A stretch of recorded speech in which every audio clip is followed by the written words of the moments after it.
দেখে তো অনেক ভালো লাগলো, দেশের প্রধানমন্ত্রী আমাদের সামনে এসেছে, প্রধানমন্ত্রী আমাদের সামনে এসেছে। এই বিপক্ত ব্যাপার নেই কি ভোট দেওয়া ইয়া ভোট লেবার ব্যাপারে নেই, কিছু নেই। একটা আমাদের সামনে প্রধানমন্ত্রী এসেছে, এটা আমার জন্য অনেক বড় ব্যাপার। যেমনি লোক প্রধানমন্ত্রীর সাথে দেখা করতে যায়। আপনি কোথায় ছিলেন সেই সময়? আমরা মেন গেটেই ছিলাম। আমরা এদিকে যে আসবে, আমরা যে জানতাম, একটু মনে হচ্ছিল কি আসার ইলেকশনের সময় তো এদিকে অনেক বড় বড় নেতা আসে, সবসময় আসতে থাকে, আমরা দেখি। হ্যাঁ, তা কি দেখলেন?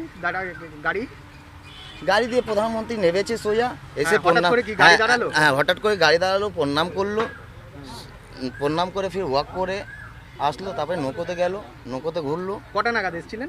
এদিকে 6:30 নাগাদ ঢুকে গেছিলো, মোটামুটি ওই 7টার মধ্যেই এদিক দিয়ে 7:30টার সময় বেরিয়ে গেছে। নৌকো ফোকো ঘুরলো, ওয়াক করলো, একটু ভালো না নিজে দিয়ে ছবি তুললো। উনি ঢুকলেন কোথা দিয়ে? উনি মেন গেট দিয়ে ঢুকলো, লাইন পার হয়ে। ইয়েস।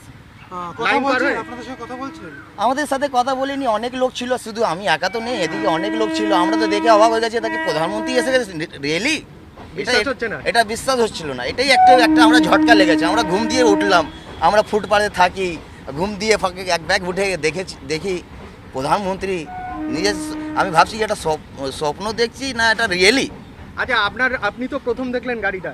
ইয়েস, প্রথম দেখলাম। এই ব্যাপার তো বললাম কি ঘুম দিয়ে উঠে দেখলাম। হঠাৎ করে কি দেখলেন? প্রধানমন্ত্রীকে গাড়ি এসে দাঁড়ালো, নামলো, ওয়াক করলো, তারপর নৌকোতে ঘুরলো, ওটাই। আর আমরা তো ভাবলাম কি স্বপ্ন দেখছি নাকি, অত সকাল সকাল উঠে। কথা ফথা কিছু বলিনি, গার্ড ফাট সব ছিল। উনি এসেছেন, ওয়াক করে চলে গেছেন, নৌকো ঘুরলো, চলে গেছে। তাহলে লাইন পার হয়ে এলেন? হ্যাঁ, লাইন পার হয়ে ঢুকলেন।